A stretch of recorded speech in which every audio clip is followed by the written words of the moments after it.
Welcome to round 4 of the Parenting Roundabout podcast for the week of May 18th. I'm Catherine Haleko, and I'm here with Nicole Eridix. Hello. And Terry Morrow. Hello.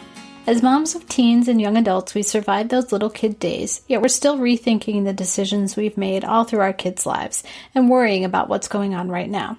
Today's Thursday, which means it's time to give into our obsessing. And today we're talking about what back to school might look like this fall, especially for our college students. It seems like there are no good options right now. Terry listened to an episode of the Freakonomics podcast about this that sort of outlined the real struggles and problems that colleges are facing in particular. I mean, I think K-12 schools are certainly struggling with this as well. Right. But colleges have the additional fun stuff of having residences and having, huge sporting events or whatever it is that, just adds another degree of difficulty. So, right. Nicole is already in the midst of trying to make decisions about this. For me, we are still waiting to find out about my daughter's college. So, but Nicole, so they haven't decided if they're open or not? No, they haven't said. Yeah, I think some colleges are holding out hope.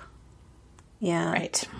Well, ours sent out an email yesterday or 2 days ago and basically said, yeah, no, you don't need to be here. Don't come. Everything's online and at least for the fall semester, which is, honestly, we're in a real, I'm sure we're not the only ones, but, well, what do we do? Do we pay full tuition for online classes? Does she even want to do online classes? Does she skip a semester? Does she... there's so many different variables because online school did not work for her. It was it didn't work for her. It didn't work for our family. It was just a disaster.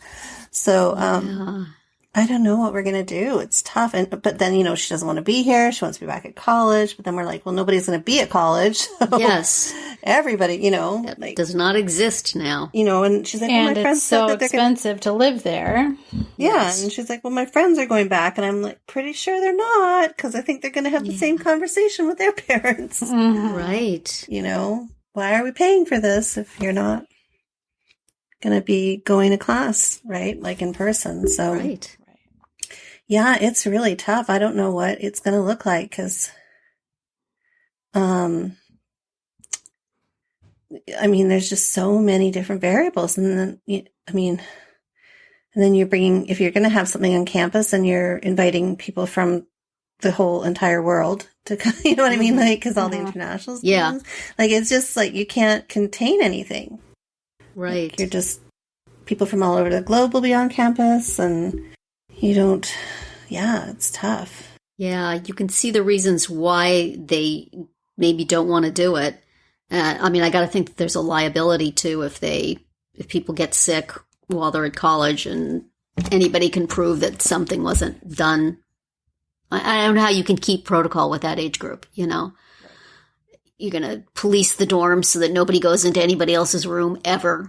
It's just going to be impossible. Right. But at the same time, I don't think the colleges are happy about it.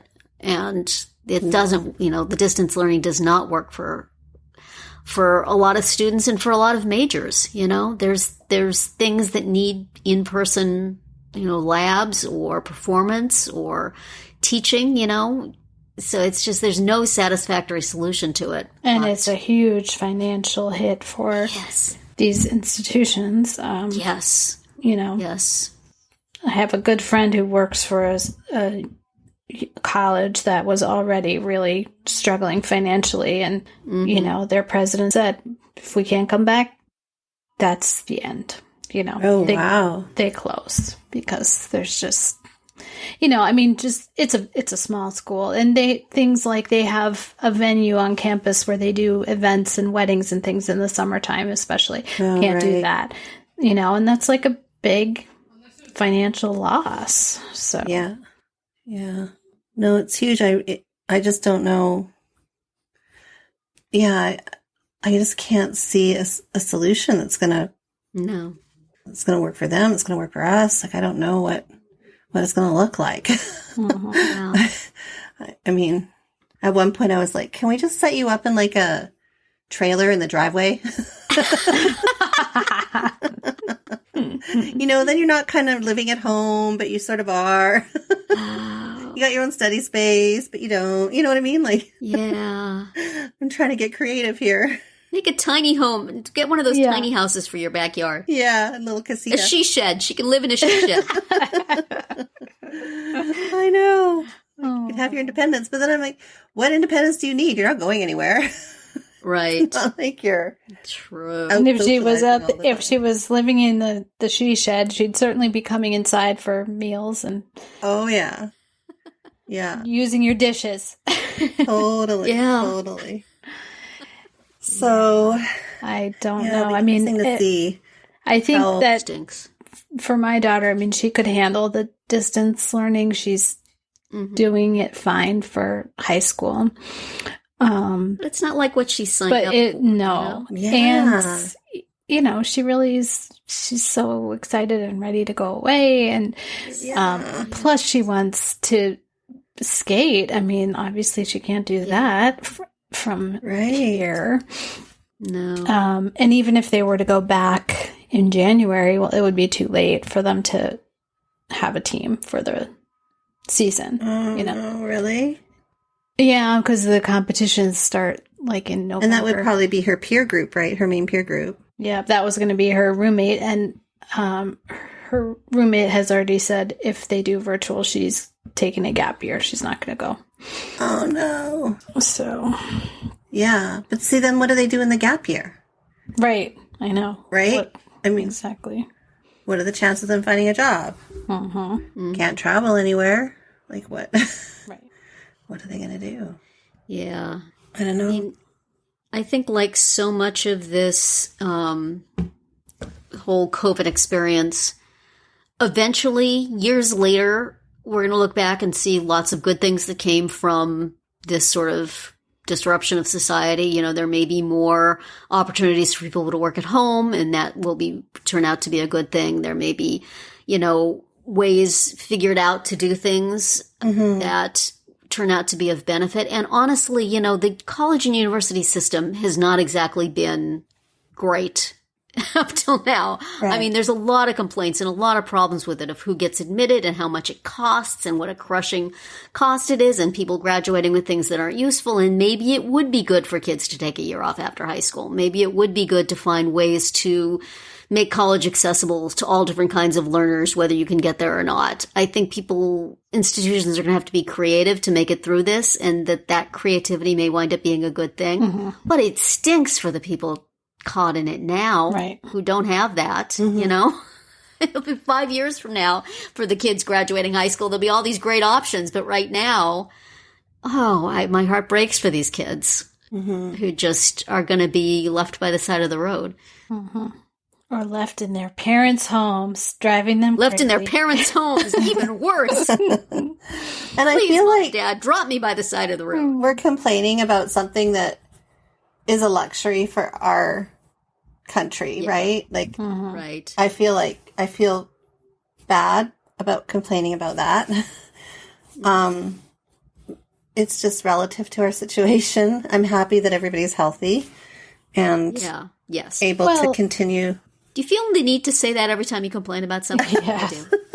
It's like, no, God, not saying anything. That's it. We're very, very happy. We're healthy. Yeah. Please don't listen to this. I think we're just kind of curious and a little anxious about Yeah. how things are going to look, because we're going to be put into a new situation again, right? Like with the whole Right. restart of the new school year. So I think it's just anxiety provoking, and just wondering how that's going to look, I guess. And I have concerns about high school as well, because I have one that's still doing that, and Right. so far the distance learning is not going that great for that particular child or for that combination of child and parent. So, I'm putting it off, but I'm worried about that too.